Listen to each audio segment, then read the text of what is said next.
All right, welcome, good morning. Welcome into the last day of RE Plus 2023 live in Las Vegas. My name is Nico Johnson. I'm here with my co-host Lauren Glickman. Good morning, Lauren. Good morning, Nico. The morning show is an opportunity for us to help ease you into the show, ease you into the conference hall. The show doors are now open. If you want to watch us live, as my friend Harry is doing, you can come down to the PowerUp Live Podcast Stage at 21020 on level 1. That's the vertically challenged room, is the other way of referring to it. That's why I'm down here, obviously.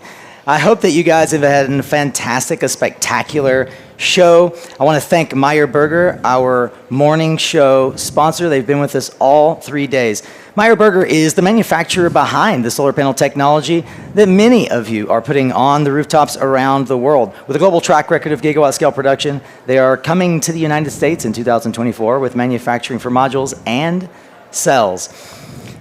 What a week it has been, Lauren. It's good to see you. It's good to see you too, Nico. Yeah. It's always fun. It is. We have a few things to cover here, but it always feels like day 3 is the day that everyone goes cash. I mean, obviously, I'm not in a 3-piece green suit. I know. You didn't dress up for me. I didn't. Do you have a day full of meetings? I do. I have days meetings and then headed to the airport. Yeah. That's the other, right, is that it feels like the ones that didn't already go to the airport at 6 a.m. are rolling around their clothes and their swag bags. Oh, speaking of swag, you brought some cool swag. I did. I found some good stuff this year on the show, very big show floor, so I don't know that I made it to all the corners. Yeah. But I did have to find some cool things. What stood out to you? So the first thing that stood out to me is a protein shaker bottle from Core Power. Core Power have good stickers, too. Yeah. Hydrating is clearly important. My personal water bottle was confiscated by the airlines on the way here. No way. So this replaced that, so I got to be able to hydrate myself, and I'll definitely use it afterwards. I would say the best possible time for your water bottle to be confiscated is on the way to RE+. There's no chance you're not going to get another one. And then the other thing that I thought was really cool that I've never seen before, I got a wireless speaker from Nevados. The all-terrain trackers. It really bumps, too, and it's got little flashy lights. And it's made with bamboo, so it's a sustainable wireless. And it's small enough that very easy for me to put in my suitcase. That's the other thing, too. Your swag must be cool, must travel. Shout out to Yezin. Yezin, save me one. I want one. I want to give the T-shirt, the subtle T-shirt award of the year. Although I feel Fractal had one for the Mandalorian that was really, really amazing. Energy storage. This is, as you see that one? This is all black. But my friends over at Solar Grade, CYA, which of course stands for Cover Your Assets. Thought that was really clever. Kudos. I feel like that my favorite hat on the show floor was Solega. Thanks to the Solega folks for flagging me down and smacking this one on my head. I love PV, and so I love this hat.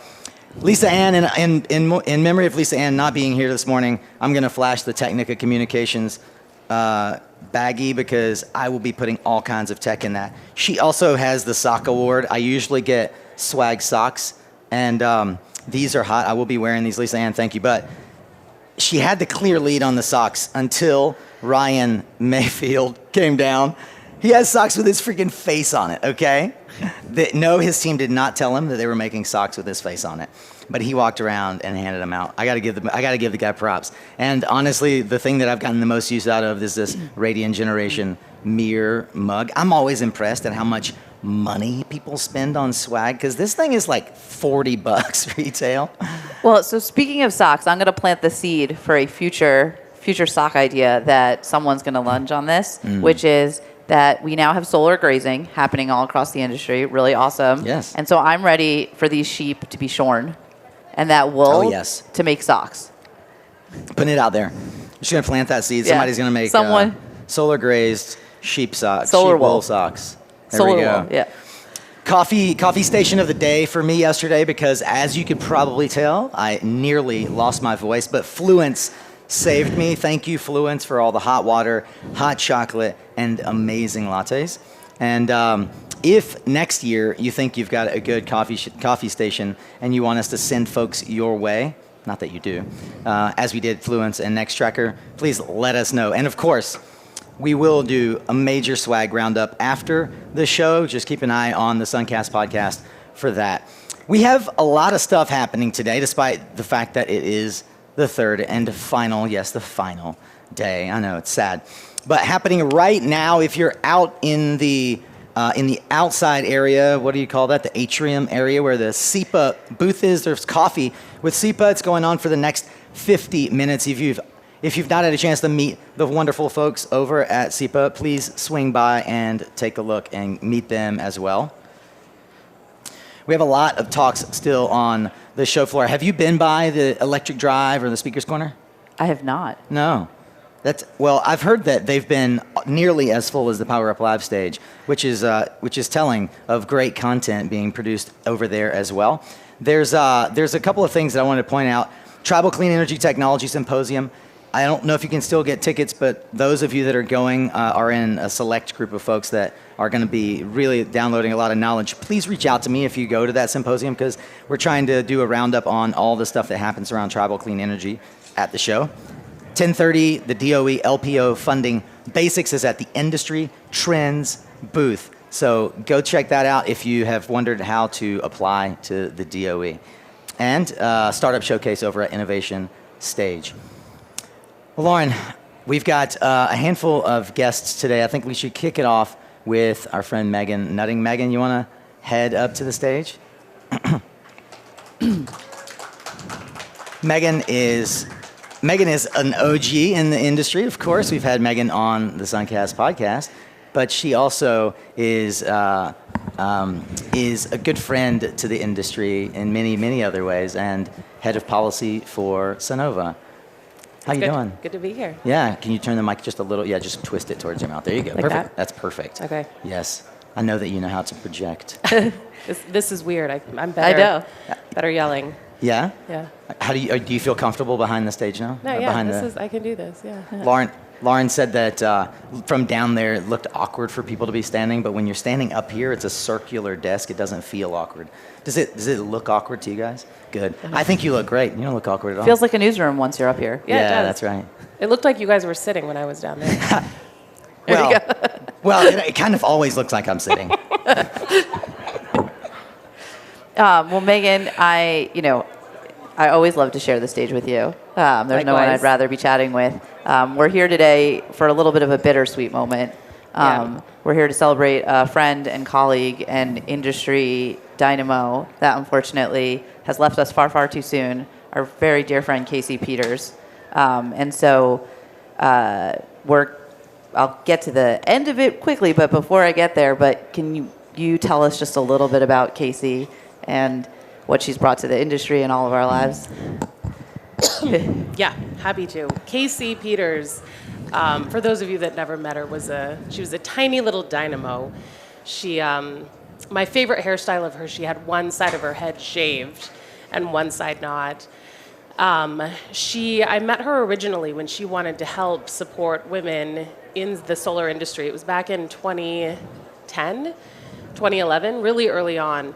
And so we worked together and started organizing meetups, support for women, an event called Nationwise, where women in solar could find each other and get together and chat. She went on to serve on the board of the Illinois Solar Association, the Colorado Solar Association, worked for companies like SunEdison, and ultimately Pivot, which was sort of her home and where she found a lot of people that were just sort of the perfect fit for her. She had a ton of energy. Last year, she and I and my husband closed down Solar Fight Night. I mean, the lights were on. They were asking us to leave, and she was still dancing. So she really loved dancing.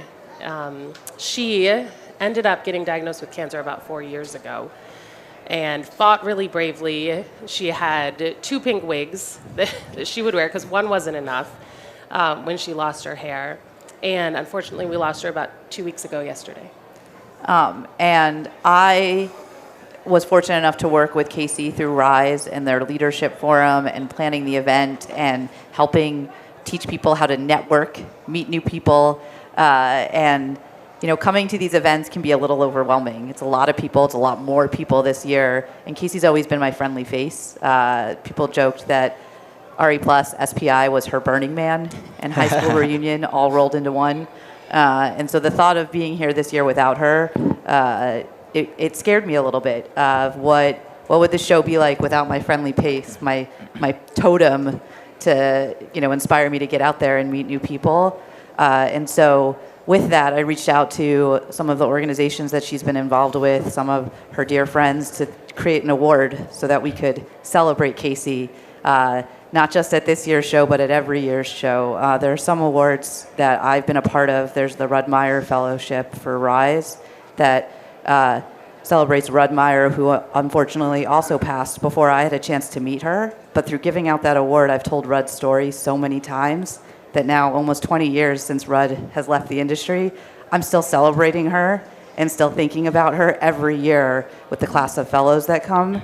And I'm so excited to announce the creation of the Casey Peters Impact Award. So 10 and 20 years from now, people who were not fortunate enough to work with Casey directly are going to celebrate her, and we're going to celebrate the individuals in the industry that demonstrate her resilience, her commitment, her passion, and she's going to live on every year at this conference that she just loved so much. She's going to be here, and we're going to continue to connect people in her honor.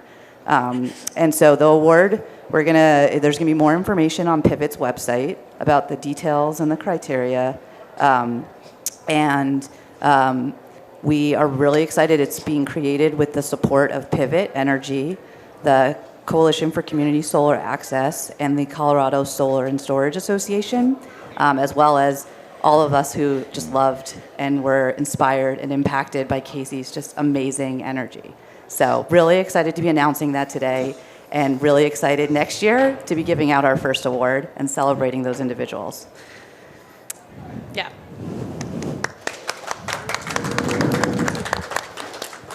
I'm really at a loss for words. Thank you. Well, thank you for having us here. Yeah. You can only do so much until you have a platform. Yeah. So we really appreciate you opening up the SunCast platform to announce this award and create this amazing opportunity going forward. Absolutely. And thank you, Nico, for being a Southern gentleman and having an actual handkerchief on hand. Even without his three-piece suit. Even without the three-piece suit. Thank you. Yeah, I have admired the way that you have edified her life, and I know this. It may feel heavy, but I can promise you that Casey wouldn't want us to feel heavy. She's gonna be excited. She's excited that this is happening. Yeah. She'll be with us forever. She would. So I appreciate you all joining us for that. We actually have lots more of the show. I wanted to say once again thank you to Megan. Thank you. Yeah. I appreciate you guys. Thank you for this. Yeah, Casey's memory will live on because of the actions that we take. Yeah. Thank you.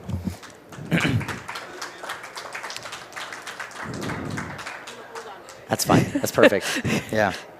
So as we wrap yet another year of education on the show floor, last year everyone was talking the IRA because no one really had their head wrapped around what it even meant or what we could expect out of it. This year, having been a year on, we want to bring our friend Carla Loeb, who is just wiping her eyes now, of course. Also, an executive board member for SIA, both she and Megan.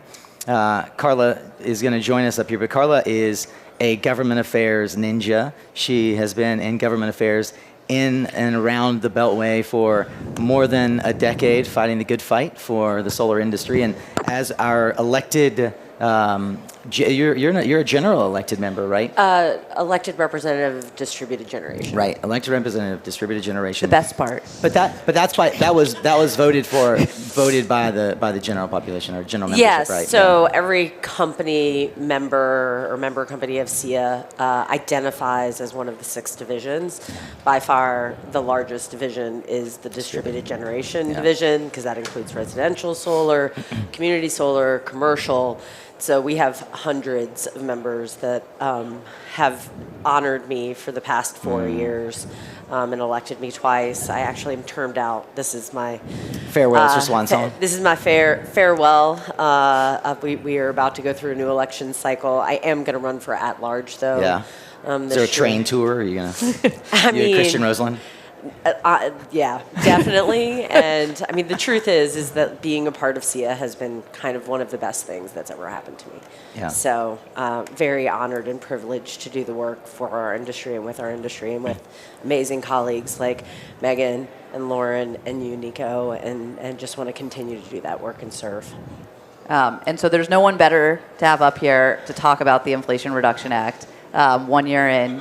And so last year, as Nico said, we were celebrating. It was a party. We got the thing. And now 1 year later, can you tell us what type of conversations have been happening at this year's show around this, massive historic climate legislation? Yeah, absolutely. And I think my purview is very distinct and different because a lot of people had a lot of meetings over the past few days, transaction meetings, and my meetings are foundational meetings. They are meetings about, what the guidance is going to look like for the individual provisions of the Inflation Reduction Act.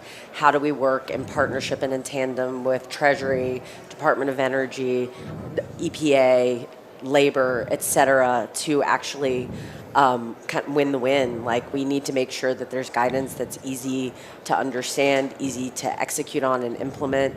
And so the big things that we are still talking about are things that still have a little bit of ambiguity around, particularly domestic content has been a big one. And so those conversations have continued with manufacturers, developers, et cetera, about how we can work with Treasury to really bring that provision home so that people can leverage it. I sit in the DG space, like I said, so we're talking about the low-income credit. We're talking about the greenhouse gas grant funds through the Environmental Protection Agency that are going to be distributed, and the loan competencies. And frankly, like, all of the provisions that were captured in the IRA have had a massive multiplier effect. It wouldn't be a conversation of what the impacts are going to be if we didn't mention Jigar Shah and Megan Nutting and the partnership with Sonova bring a $4 billion facility to help kind of make Puerto Rico a sustainable and grid-hardened environment. And that is all being enabled through the dollars, monies, provisions that were captured in the Inflation Reduction Act. And so I think about domestic content, I think about the loan program, competencies, I think about virtual power plants, I think about the labor provisions. We had an event with SIA that was co-hosted by LIUNA, the union, and who would have thought, like, a year ago, let alone 5 years ago, that industry would be standing arm in arm, hand in hand with the various brotherhoods and sisterhoods that exist around the country. Mm-hmm.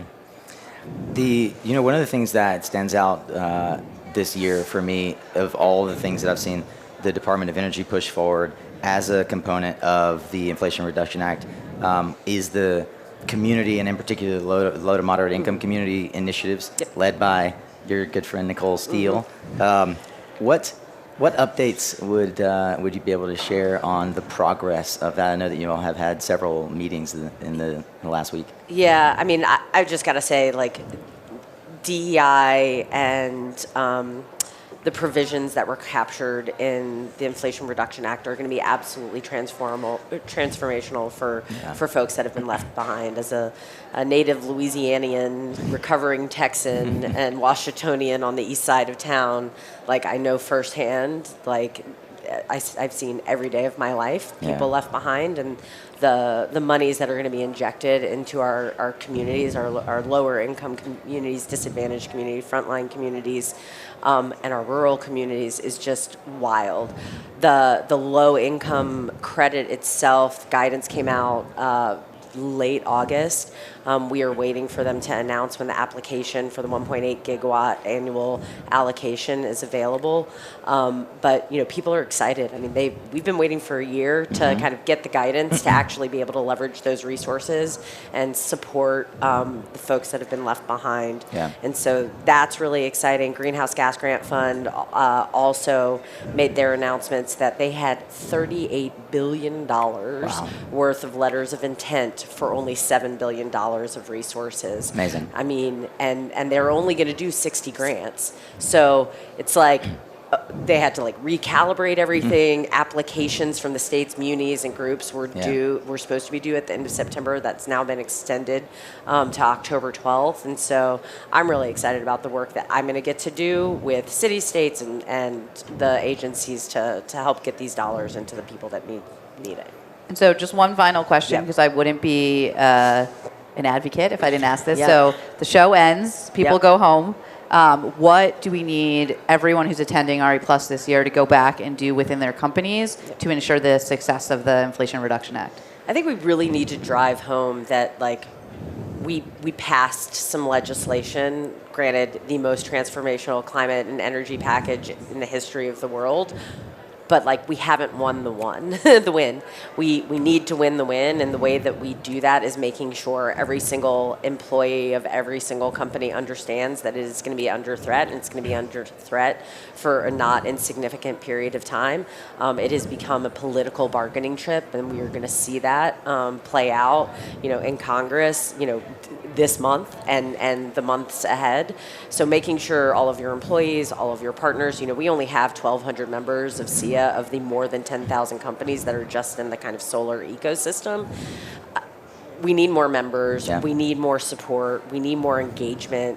We always need more money because advocacy is expensive. Yeah. And to protect a $369 billion initial investment, which they're saying is now well over $1 trillion, like the numbers have gone wildly up. We have to show up like we are an adult party to this process and spend the money to protect the legislation. So, get involved. I know that people are a little bit anxious about, being political. Let me just tell you, your businesses all depend on it. They will not exist. They will go away. And I'm pointing at people, even though you can't see that, other than the people that are here. Like, it is not an entitlement. You have to invest in the people who invest in you. And this is that time. And we need to spend the next probably 5 years, just making sure it is cemented into our ecosystem, ethos, and pathos. So awesome. Well, thank you so much for rearranging your schedule to be here. Again, I really appreciate it. And as always, a pleasure. Well, I mean, I just want to say thank y'all so much for having me.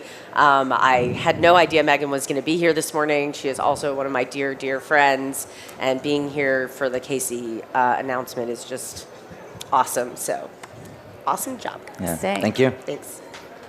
Carla Loeb.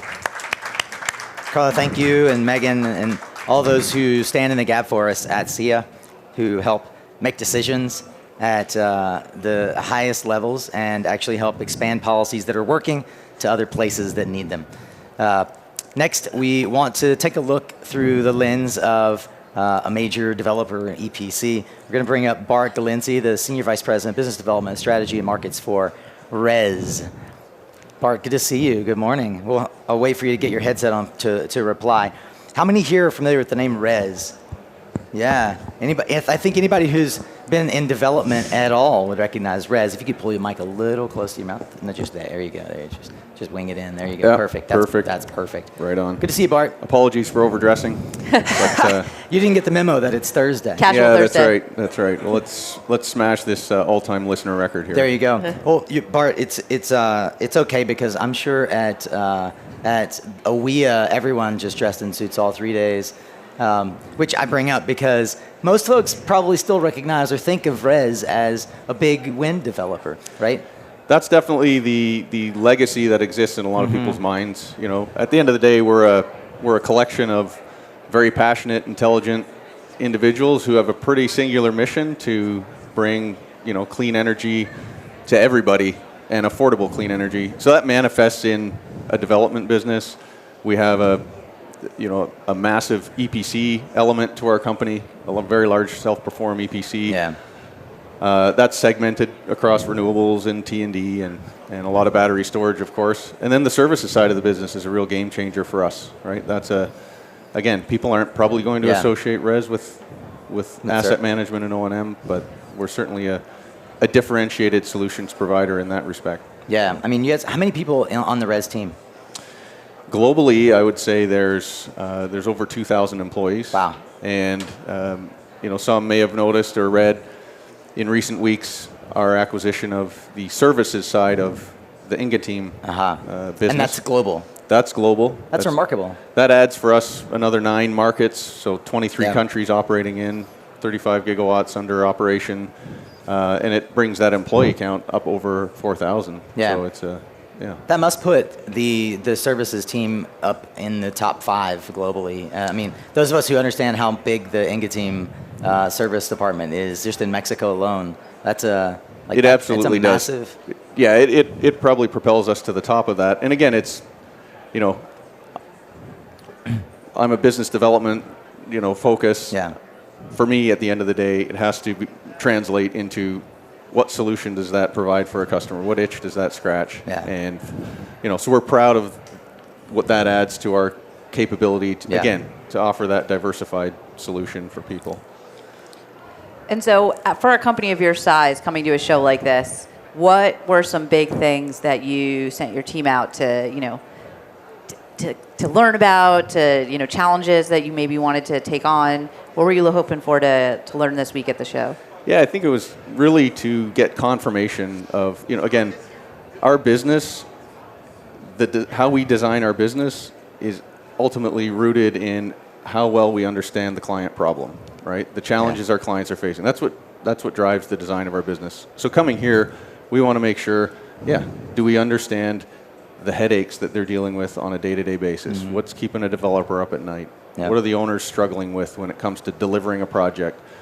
And so I would say, at least in my experience here, other than spending hours waiting in Uber lines and wondering who isn't at this conference, it was really more confirmation than revelation, okay. I would say, right? It's all the same discussion points that are coming up, but there's an exclamation mark on it, right? We've got the IRA, looking for clarification on that, how that manifests in people's ability to make good decisions around their assets. And, we're living the labor challenge on a day-to-day basis. So it's really underscoring those kind of consistent themes, I think. I was curious about a couple of things. One, I'm curious if there's a through line that you see as like a core problem that your customers, the owner-operators of these plants, are experiencing from the perspective of an EPC. There is. I think that, everybody understands that time is money. Development has its special sets of challenges, transmission constraints. That's a long game. When it comes to getting your assets actually into the market, that's where, the rubber starts to meet the road, and that's the pain a lot of people are living. And so we're laser focused on making sure that we look at how do we solve that problem for clients. So engage early, get ahead of those issues, work collaboratively. There's some commoditization that's happening, I think, in this space, but there's still a lot of custom elements to this. It's a maturing market still, right? So an ability to go in and make sure that we're de-risking a project before people are in the field trying to turn it on. Yeah. You mentioned labor a minute ago, and one of the most exciting parts of the Inflation Reduction Act is the incentive applied towards apprenticeships and building out skilled labor that is credentialed. It's something that our industry has really struggled to wrap our hands around. How do you see that? As a major EPC, that's got to be a portion of your strategy. I'm curious your perspective on it. And could you, if you have the numbers, and I know I'm putting you on the spot for this, like what does the apprenticeship program add in terms of bottom line value for owners and investors? Because there's a major incentive if you can pull it in. Yeah, we've got familiarity with the apprenticeship concept and building those programs through our high voltage construction business for years. Yeah. So that aspect of it is not necessarily new to us. It's making sure we understand what are the regional nuances, what are the new kind of requirements that come in that are going to shape how we build those programs. It puts a fine point on the labor shortage, right? And so for us, it's there's teams of folks within our business that are spending all of their time making sure that we are well set up to do that. And for an owner, I'm going to presume that the value is, we want to be, RES is, our tagline is power for good. We don't want to just turn plants on and that's the end of it. we want to have lasting, valuable impact on communities, and that means building the skilled labor force. Those people get trained and continue to contribute. So that's a bit of a non-answer, possibly. I didn't give you any hard numbers. That's okay. I don't know the numbers myself, but I do know that the conversations I was having with some investors they're looking at opportunities to invest in projects with apprenticeships because it adds so much to the bottom line, to the hard ROI. But I'm sure there are folks that could give a more detailed answer. I'll put you on the spot for that. Sure. Yeah. I guess my last question here as we wrap. I'm curious, as you go back and sync back up with your team from the perspective of an EPC, what do you hope that your team? I think you guys brought 20 or 30 people. What do you hope that they are taking away? How do you mobilize everyone after an event like this? Yeah, again, it's just coming back to what is a singular focus for us on a day-to-day basis, and that's making sure that we are asking the right questions every time of our clients. So we make sure we truly understand the problem that they're dealing with and that we're trying to solve, and then everything we do should be in service to that goal. And so a lot of the work we're doing, we measure our success by our client's success. Yeah. What we find as a win is doing repeat work, right? So that's our goal. This conference is massive. We're all experiencing it. You can't possibly touch everything, but it's making sure that we're building long-lasting relationships with clients that want to come back and do work for us. Yeah. So. Bart, thank you for taking the time to join us on stage. Bart is the Senior Vice President of Strategy at RES, Senior Vice President of Business Development and Strategy.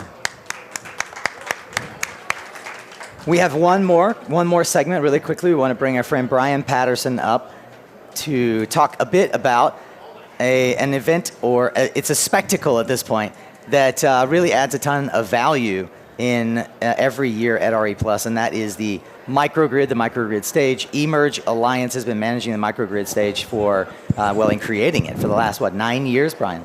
9 years. This is our 9th year being formerly at Solar Power International, now RE+. Yeah. And each year we've tried to collectively, with the help of our membership, show the industry a bit of a glimpse of the future, if you will.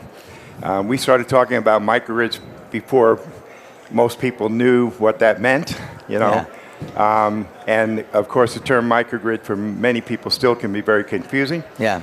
But the whole notion was to have an ability to supply particularly clean and renewable power to homes and buildings and communities and so on. And microgrids are starting to play a major role there. The analogy actually is to what happened with information in the internet. Yeah. And that is, you start out with a personal device. And the personal device that really revolutionized the information industry was the personal computer.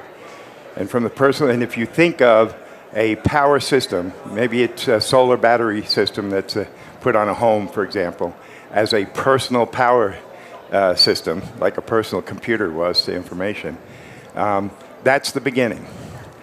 Now, we really didn't realize when we started out with personal computers and such that it would evolve into this enormous capability, which is now almost flip-flopped the whole information industry to where most information is now created at the fringe of the information network, not at some core. So that's what's happening in the power industry. So we're starting again at the beginning. We now call that sort of the nanogrid. Yeah. It's the smallest complete entity that can island from all the rest of the network. I'll call that a power, and perform the provision of power sure and safe to the enterprise. But now we're focusing on connectivity between nanogrids, between if you were my neighbor and we both have systems, we want to be able to at times share. You may need more power than you can produce, and I may be away on vacation, et cetera, et cetera. Yeah. So we're creating the equivalent to the internet of local area networks. Right. So we call those neighborhood microgrids, not yet community microgrids, because there's more in a community than just a cluster of homes. But for example, and there was some mention about the LMI communities, one of the challenges in doing that, because a lot of people know, they're saying, wow, you're adding a lot more cost to the infrastructure and so on. How do you do that and still give equitable access to these technologies to the LMI community and so on? And the answer is, when you do collectively do these things in these networks, the cost per unit, I'll call it, comes down, not goes up. Yeah. So it's been well established through the internet and its experience with information that as you build the network out, it actually reduces the cost per individual of sharing information, for example. That's why we have like free data now and all kinds of things. So I know we're running a little long, so I'm going to steal our last question for you. So I think I've had the pleasure of being here for the 9 years that you guys have, and I've seen your exhibition at this show just grow and innovate every year. I remember being when Austin Powers came and unplugged the microgrid to make it self-sustaining. And so I know this year you pushed the envelope a little bit further. So for people who might be listening, can you give us a little tease about what's going on at the Microgrid Pavilion this year and why they should sneak over there before they head out of town? Where to find it. Yeah, and where to find it. It's right upstairs, and you go up the escalators up here, and towards the back of the middle of the second floor, you'll see the Grid Edge Theater. So in the theater, we do make presentations, give companies opportunities to make presentations on new technology that's evolving. But the specific things that we're doing this year is highlighting a couple things. One is the new, what we call killer apps for the power industry. The killer apps are EV charging.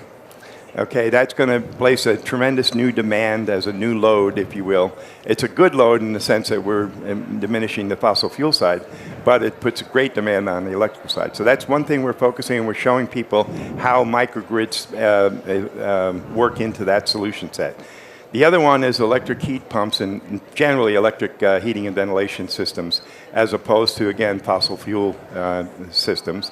And so we're demonstrating that again, and how do you, that's a tremendous load. You know, when first started out buildings, it used to be you focus on lighting and reducing. We got that with the LEDs, we came down, and all of a sudden what pops up, you know, EV charging and heat pumps. So we're showing how the microgrid can assist, because all that new load is at the grid edge. And it's becoming more and more difficult for central power plants to really provide the kind of services that are needed, these new services at the grid edge.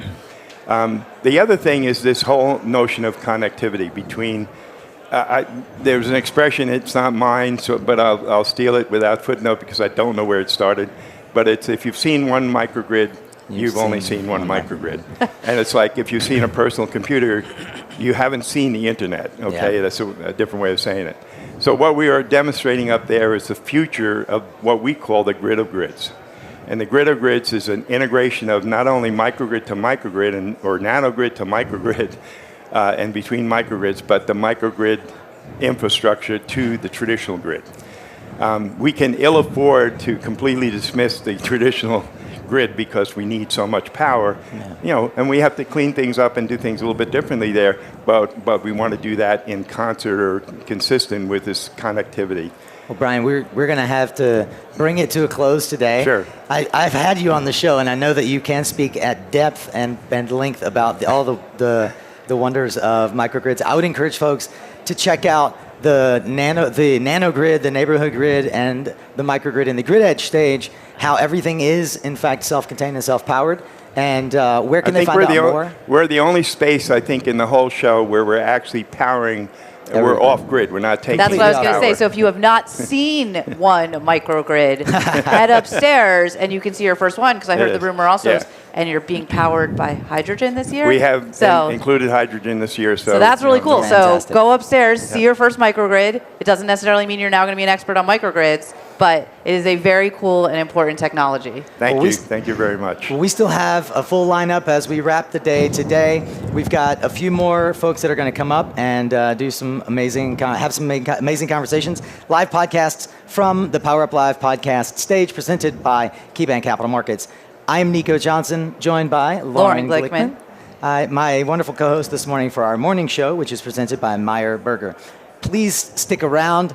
I've got Peter Kelly coming up in just a few more minutes. Thank you for joining us for the morning show. And everyone be safe as you head home if you aren't sticking around for the rest of the day.